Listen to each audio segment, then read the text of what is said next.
السلام عليكم ورحمة الله وبركاته. تعالى النهاردة هقولك على 10 حاجات اوعى تعملهم في تربية الفراخ، ده لو عاوز طبعا تنجح في تربية الفراخ.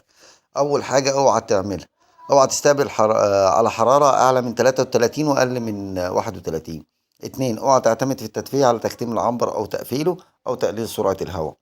تالت حاجة، لو حرارتك 32 والكتاكيت متجمعة اوعى تعلي الحرارة وخلاص، دور على سبب التجمع وعالجه، سواء ارتفاع أو انخفاض الرطوبة أو نقص أو زيادة في مساحة الحضان أو وجود تيار هواء بارد أو سبب مرضي لازم تعالجه. أربعة، اوعى تعالج العرض وتسيب المرض، يعني مثلا لو في عرق في الفراخ لازم تحدد المرض وتعالجه، مش تعالج العرق بأملاح وخلاص، لأن في مليون سبب غير نقص الكالسيوم ممكن يسبب لك العرق، زي مثلا الميكوبلازما، الكوليستيريديا، السموم، التهاب المفاصل، زيادة الرطوبة في الفرشة. دايما شوف السبب وعالجه. خامس حاجة، اوعى تخلط اي مضادات حيوية مع بعض من غير وانت متأكد من نتائجهم مع بعض علشان ما تدخلش نفسك في أزمة كبيرة. ستة، اوعى تقول الفراخ حلو وما تنزلش الجرعات الوقائية بتاعتك. سبعة، اوعى ما تنزلش سموم وفيتامينات على مدار الدورة لأن ده هيقلل معاك الوزن آخر الدورة. تامن حاجة، اوعى تعتمد على الكهرباء فقط في تدفئة فراخك إلا لو عندك مولد كهرباء. تاسع حاجة، اوعى تحجز كتكوت من حد ما تعرفوش واثق فيه.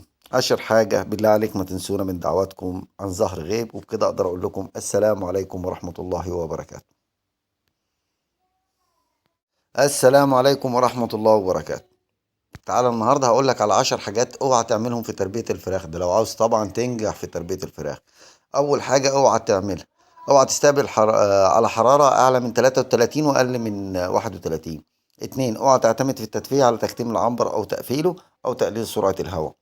تالت حاجة، لو حرارتك 32 والكتاكيت متجمعة اوعى تعلي الحرارة وخلاص، دور على سبب التجمع وعالجه، سواء ارتفاع أو انخفاض الرطوبة أو نقص أو زيادة في مساحة الحضان أو وجود تيار هواء بارد أو سبب مرضي لازم تعالجه.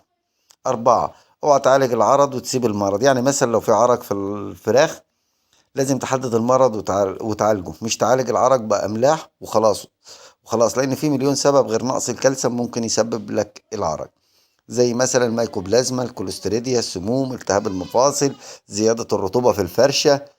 دايما شوف السبب وعالجه.